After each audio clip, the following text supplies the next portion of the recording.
지난주에 이어서 오늘도 시편 16편 통해서 고난의 축복이라는 제목으로 말씀 나누려고 합니다. 우리 2절 말씀, 오늘 본문 2절입니다. 함께 읽겠습니다. 오늘 본문 2절입니다. 네, 제가 읽겠습니다. 내가 여호와께 아뢰되 주는 나의 주님이시오니 주밖에는 나의 복이 없다 하였나이다. 우리가 고난을 당할 때 어떤 복이 있냐면, 첫 번째는 주밖에는 나의 복이 없다는 것을 깨닫게 됩니다. 우리가 예수님 사랑합니다 고백하면서도 세상에 좋은 게 참 많아요. 이것도 좋고 저것도 좋고. 사실 이런 사람은요, 주님이 없어도 살 수 있을 것 같아요. 주님의 좋아하는 게 많으면 많을수록요, 주님만 소망하며 사는 것이 참 쉽지 않습니다. 그러나 우리가 아는 것처럼 세상의 것은 참된 소망이 될 수 없죠. 왜요? 변하고 시들고 사라지기 때문에 그렇습니다. 주님만이 참된 소망이신 줄 믿습니다. 그런데 알면서도 주님만을 소망으로 삼지 않고 살아가요. 주님 말고도 좋은 게 너무나 많고요, 좋은 게 너무 많아서 주님이 없어도 살 수 있을 것 같은데, 근데 여러분 아시잖아요, 주님 그 외에 어떤 것도 우리에게 참된 만족을 줄 수 없습니다. 여러분, 주밖에 나의 복이 없다는 것은요, 세상 먹을 거 입을 거 다 필요 없어 이런 뜻이 아니죠. 여러분, 육신이 있기 때문에 먹을 거 필요하고요, 당연히 입어야 되고요, 우리가 살아갈 공간도 필요합니다. 가족도 필요하고요, 이웃도 필요하고 친구도 당연히 필요합니다.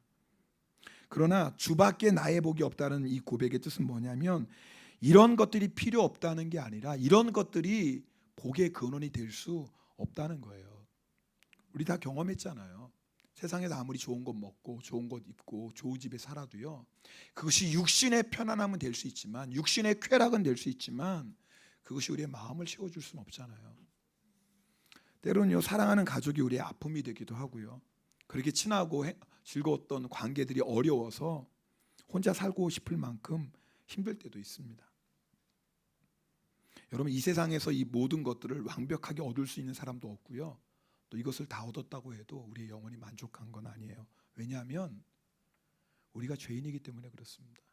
우리의 마음이 병들었어요. 우리의 마음이 병들어서요, 아무리 외부적인 것 좋은 것을 가져도요, 병든 마음이 고쳐지지 않으면 참된 만족을 누릴 수 없습니다. 여러분, 우리의 병든 마음을 고쳐주시는 분은 딱 한 분이에요. 오직 그리스도 예수 주님밖에 없습니다. 그 주님이 나의 주님이 되시고, 그 주님으로 인하여서 내 모든 죄가 사함받고 내 마음에 병든 것이 고쳐지면, 그때부터 어떤 역사가 일어나냐면, 주님이 허락하신 것들이 다 감사가 돼요. 그게 6절 말씀이거든요. 우리 6절 말씀도 함께 읽겠습니다. 6절입니다.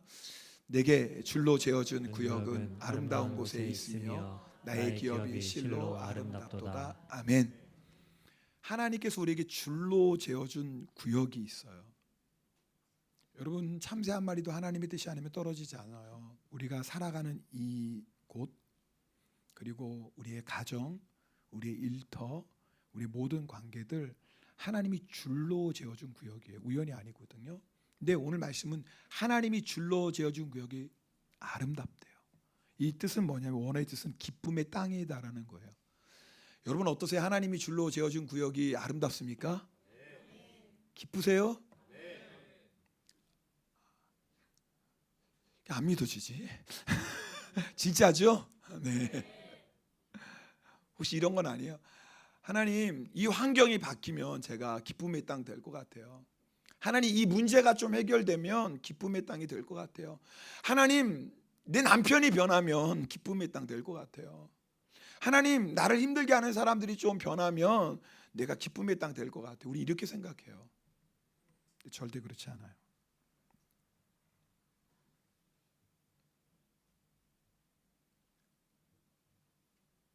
주님이 나의 복입니다. 주밖에는 나의 복이 없습니다. 이 고백이 회복되지 않으면요, 아무리 상황이 바뀌고 문제가 해결되고 다른 사람 다 변해도, 내가 예수님 주님만이 나의 유일한 복입니다라고 내가 변하지 않으면 절대 기쁨의 땅이 될 수 없어요.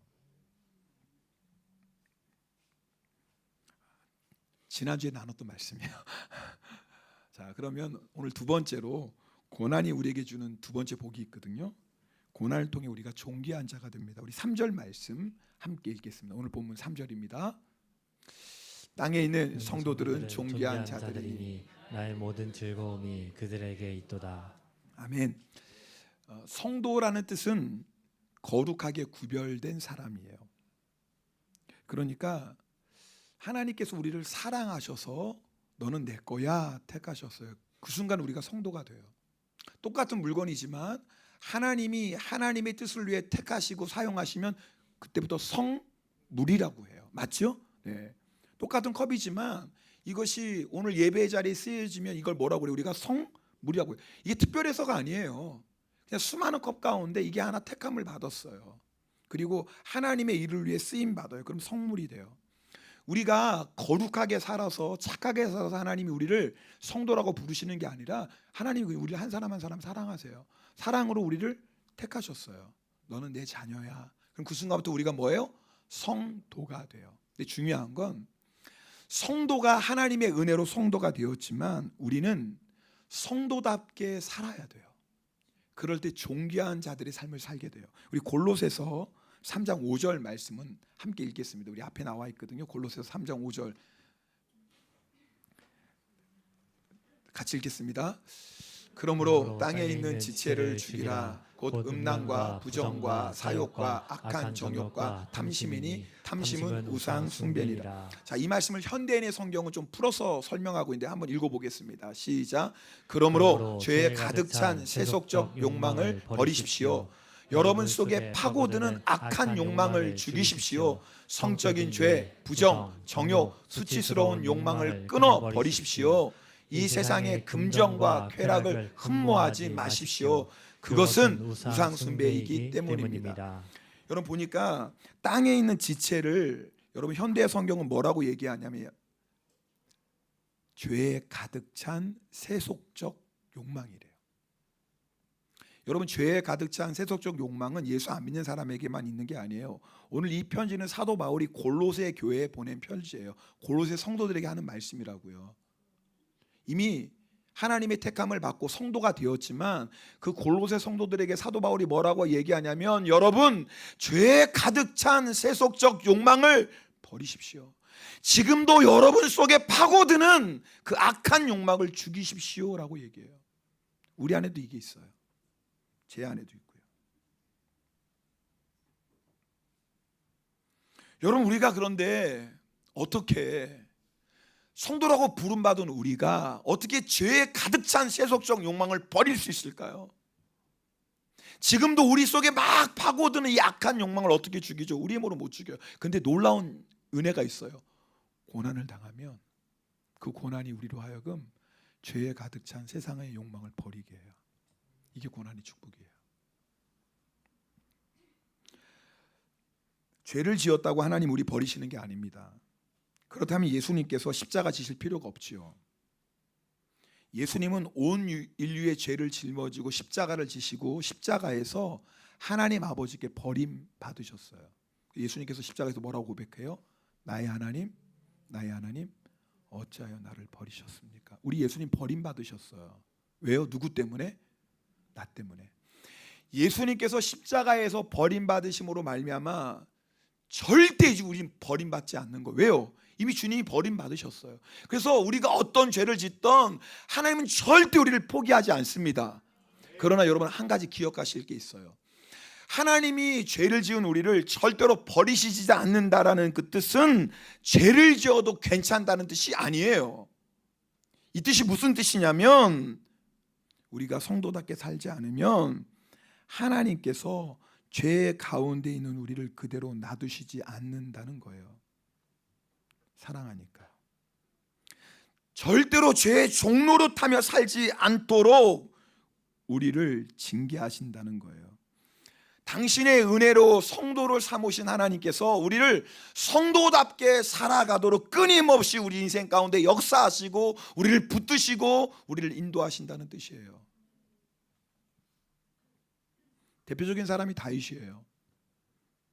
하나님께서 다윗을 사랑으로 택하셨어요. 다윗을 이스라엘 왕으로 세우시죠. 근데 다윗이 너무나 무서운 죄를 짓습니다. 우리가 다 아는 얘기잖아요. 하나님이 그렇게 사랑하시는 다윗인데, 그리고 하나님을 그렇게 사랑하는 다윗인데 말도 안 되는 죄를 져요. 근데요, 그게 사람이에요. 다윗 안에도 죄에 가득한 세속적 욕망이 있고요, 우리 안에도 똑같아요. 그러나 하나님은 다윗을 포기하지 않죠. 다윗이 너무나 무서운 죄를 지은 것처럼 다윗을 너무나 무섭게 징계하세요. 사람들이 종종 이런 말 합니다. 다윗은 간음죄도 짓고 살인죄도 지었지만 하나님께서 용서해 주셨다. 맞습니다. 하나님 용서해 주셨어요.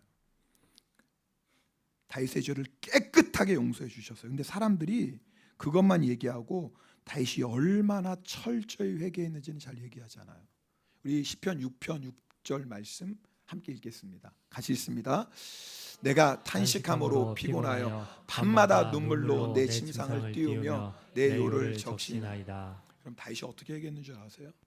밤마다 울었어요. 그 죄 때문에.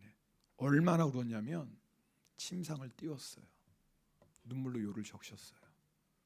그렇게 회개했어요. 사람들은 다윗이 그 무서운 죄 하나님께 용서받은 것만 말하지, 다윗이 그 죄 때문에 얼마나 무서운 징계를 받았는지를 얘기하지 않아요. 하나님께서 왜 이렇게 다윗을 무섭게 징계하셨어요? 다윗을 절대 포기할 수 없거든요. 다윗을 향한 하나님의 놀라운 계획을 포기할 수가 없는 거예요.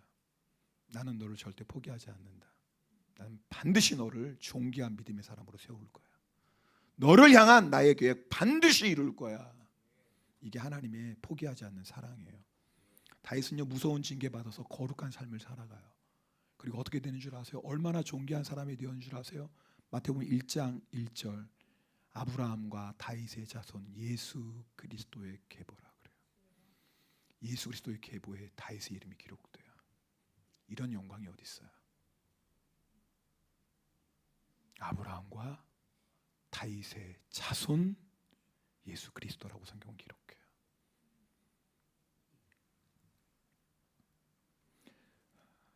여러분, 모든 고난이 징계는 아닙니다. 우리를 정금보다 귀한 믿음의 사람으로 단련하시는 고난도 있어요. 그것이 베드로전서 1장 6절 7절 말씀입니다. 우리 이 말씀도 함께 읽겠습니다. 베드로전서 1장 6절 7절입니다. 그러므로 너희가 이제 여러 가지 시험으로 말미암아 잠깐 근심하게 되지 않을 수 없으나 오히려 크게 기뻐하는도다. 너희 믿음의 확실함은 불로 연단하여도 없어질 금보다 더 귀하여 예수 그리스도께서 나타나실 때 칭찬과 영광과 존귀를 얻게 할 것임이니라. 아멘. 여러분, 그 고난이 우리를요, 불로 연단하도 없어지지 않는 정금보다 더 귀한 믿음의 사람으로 만들어요. 근데 중요한 게 있어요.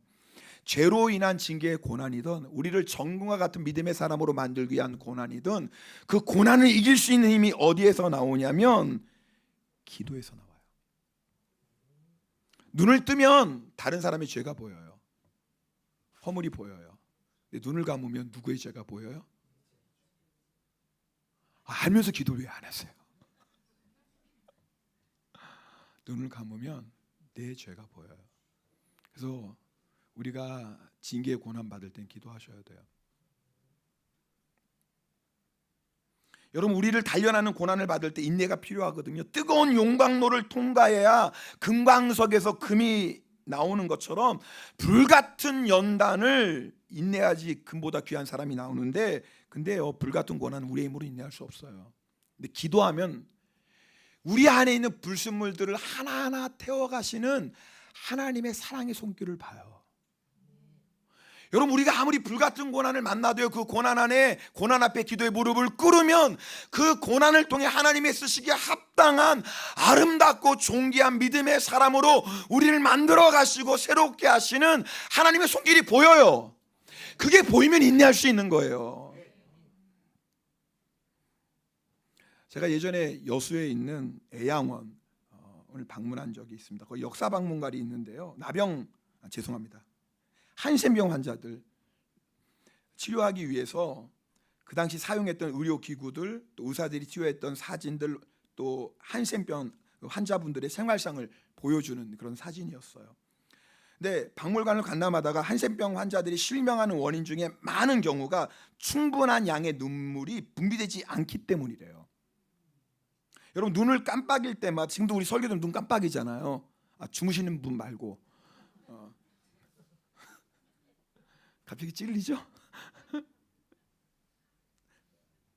어디까지 했어? 잊어버렸다. 죄송합니다. 제가 쓸데없는 얘기해서 그래요.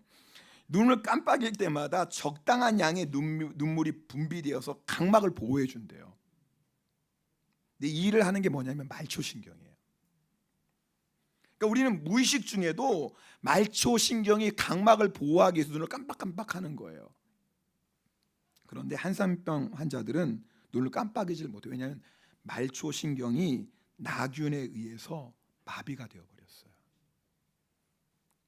그러니까 뭐예요? 눈을 깜빡여야지 적당한 양의 눈물이 분비돼야지 각막이 보호되는데 각막이 상하고 심지어는 실명까지 하는 거예요. 그래서 한센병 환자들이 실명을 막기 위해 적절한 치료를 하는데 그 중에 하나가 뭐냐면 눈 깜빡임 훈련이래요. 너무 어렵다. 한번 따라해 볼까요? 눈 깜빡임 훈련. 굉장히 어려운 발음인데 눈 깜빡임 훈련이래요. 그렇게 써 있더라고요. 의식적으로. 여러분 아세요? 우리에게도 영적인 눈 깜빡임 훈련이 필요한 거. 우리가 계속 세상 바라보잖아요. 눈 안 감고 계속 세상 바라보며 영이 마비돼요. 세상이 너무 좋아 보여요. 우리가요 계속 사람 바라보면 낙심하고 실망하고 비판하고 정죄해요. 영적으로 마비가 돼요. 그래서 우리도요 의식적으로 눈을 자꾸 감아야 돼요. 영적인 눈 깜빡인 훈련 받아야 돼요. 그게 뭐예요? 기도예요. 여러분 우리가 계속해서 의식적으로 눈 깜빡인 훈련, 기도에 훈련하지 않으면 우리의 영이 마비가 돼요. 영이 마비가 돼요.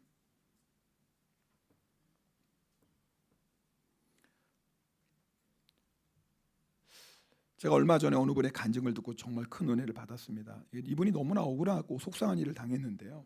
근데 여러분 불같은 시험이 한꺼번에 오잖아요. 얼마나 힘들었는지 막 폭발하기 일본 직전까지 갔어요. 제가 그분의 이야기를 듣는데 저도 막 아슬아슬한 거예요. 어떻게 그러면 안 되는데. 그런데 이분이 승리하셨어요. 주님이 아시면 그것 하나로 충분하지 하면서. 근데 중요한 건 그분이 어떻게 승리하냐면 기도로 승리했거든요. 근데 여러분 잘 들어야 될 게 뭐냐면 여러분 그렇게 중요한 순간, 때로는 우리 인생의 절대절명의 순간에 아무나 기도의 무릎을 꿇는 게 아니에요. 여러분 우리가 교회 생활하다 보면, 신앙생활 하다 보면 또 세상 가운데 억울하고 속상한 일 만나죠. 그런데 그 시간에 다 기도의 무릎을 꿇습니까? 아니에요. 야, 이때 내가 기도해야 되는데, 나 이때 기도하지 않으면 마치 마귀가 나를 까부를 텐데 알면서도요, 평소에 기도의 훈련이 없는 사람은 그 결정적인 순간에 기도의 무릎이 안 꿇어져요. 여러분 경험하시죠? 나 기도해야 되는데, 나 지금 기도하지 않으면 큰일 나는데 알면서도 그 결정적인 순간에 기도의 무릎이 꿇기가 왜 이렇게 힘들어요? 왠 줄 아세요? 평소 때 기도의 훈련을 안 했어요. 심지어는요, 이 순간이 바로 기도해야 될 순간이라는 것도 모르고요, 마귀의 각본대로 가요. 여러분 고난이 왜 유익인 줄 아세요? 고난이 우리를 거룩하게 해요. 근데 어떻게 우리가 거룩해져요? 말씀과 기도로 거룩하여집니다. 여러분 내일부터 특세 시작합니다. 여러분 기도하셔야 돼요. 아까는 아멘 크게 하다가 왜 또 지금 또 아멘을 안 하세요? 지금 진지해진 거죠. 아까는 그냥 아멘 했는데. 여러분 우리가 죄로 인한 징계의 고난이든 우리를 정금같이 나오게 하시는 고난이든 기도의 무릎 꿇어야 돼요.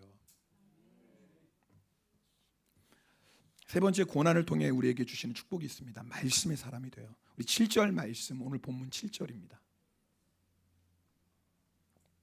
함께 읽겠습니다. 나를 훈계하신 여호와를 송축할지라 밤마다 내 양심이 나를 교훈하도다. 여러분에게 묻겠습니다. 한번 대답해 보세요. 인생을 사는데 훈계가 필요합니까? 필요하지 않습니까? 필요하죠. 맞죠? 필요합니다. 부모님의 훈계가 모두 옳다고 말할 수는 없지만 부모님 훈계를 잘 들으면 인생에 큰 유익이 있습니다. 하물며 하나님의 훈계겠어요?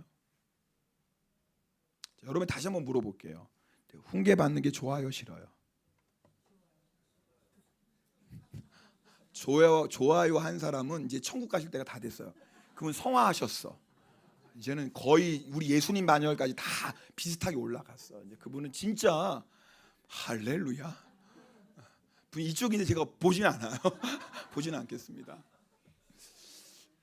맞아요. 사실은 그게 맞아요. 사실요, 아멘이 맞는 거예요.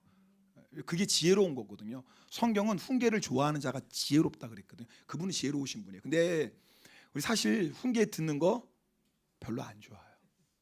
필요한 얘기인데 기분 나빠.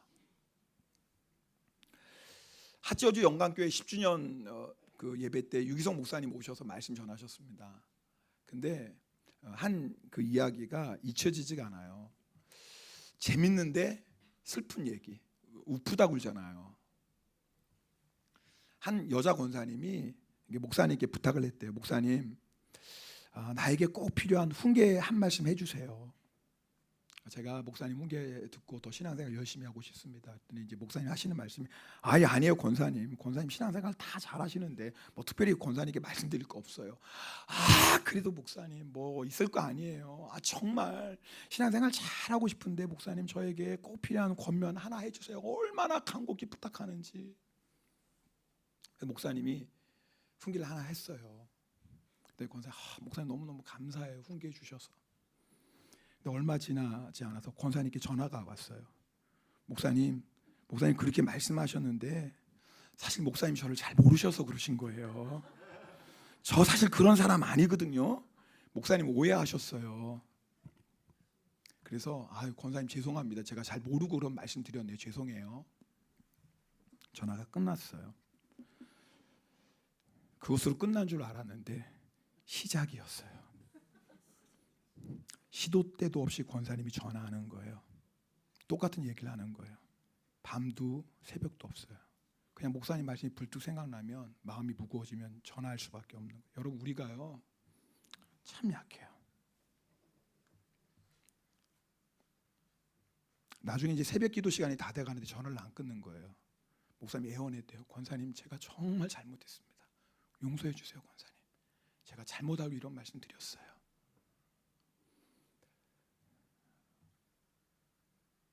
이게 우리 모습 아닌가요? 네, 사람의 훈계는 무시하셔도 될지 모르겠어요. 근데 하나님의 말씀 무시하시면 안 돼요. 하나님의 훈계는 듣기 싫다고 귀 닫으시면 안 돼요. 왜냐하면 그 말씀은 우리를 살리기 때문에 그래요. 근데 우리가 다 아멘이면서도 사실 하나님의 훈계 앞에 아멘이 잘 안 돼요. 하나님 이거는 아니고요. 이거는 싫고요. 이거는 지금 하나님 내 상황을 잘 모르셔서 이런 말씀하시는데 이건 내 상황 하나님 저 지금 그럴 기분 아니에요.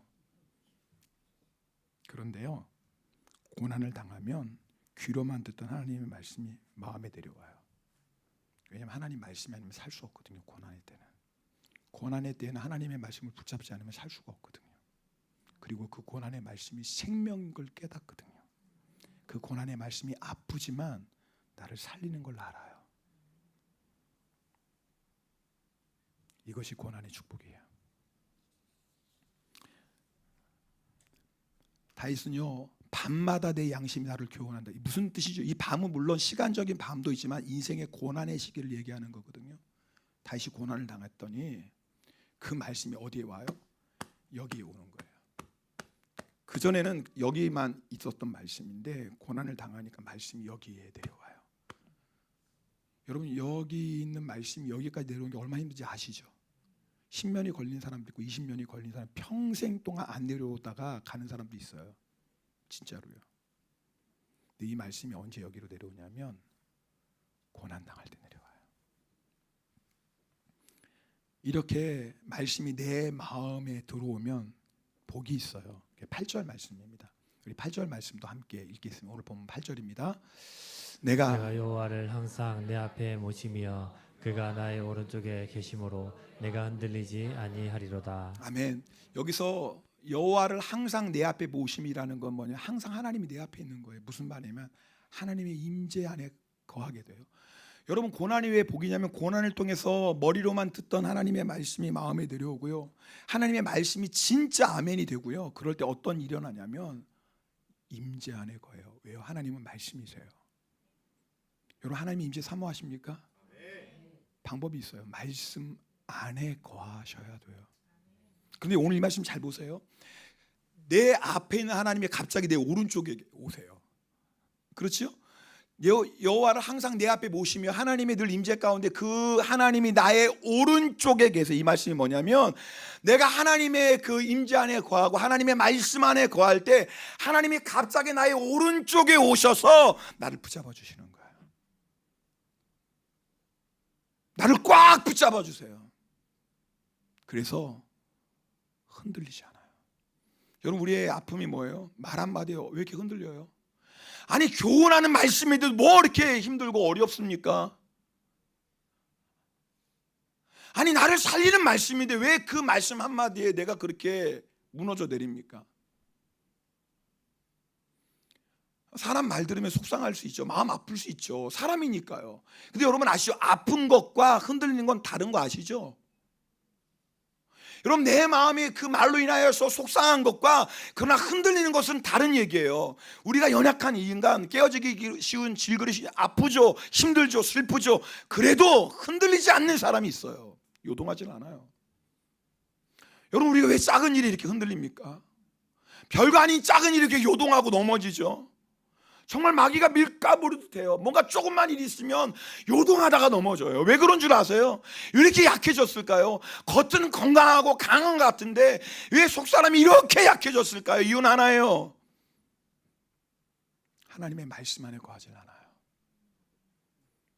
모든 것은 다 변하고 시들고 사라져요. 그러나 하나님의 말씀은 영원합니다. 그 하나님의 말씀을 붙잡고 하나님의 말씀 안에 거하는 자의 축복이 뭐냐면 요동하지 않아요. 흔들리지 않아요. 여러분, 이게 우리가 간절히 바라는 거 아니에요? 우리 너무 쉽게 흔들리는 거 아닙니까? 말 한마디, 조그만 일 하나에 너무 요동하는 거 아니에요?